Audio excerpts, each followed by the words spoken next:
स्वराज्य नावाचा अंकुर त्या खडतर परिस्थितीच्या खडकामधून त्यावेळी उमललं ज्या वेळेस महाराष्ट्रावर 5 सुलतानशाही राज्य करत होत्या. त्यांनी अखंड महाराष्ट्रामध्ये आयदोस घातला होता.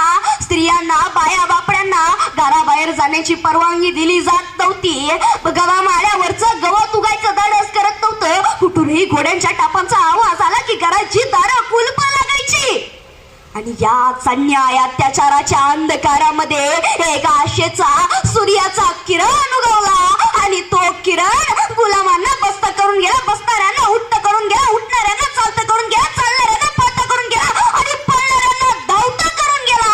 आणि धावणाऱ्यांच्या छाताडावर छत्रपती शिवाजी महाराजांचे विचार करून गेला.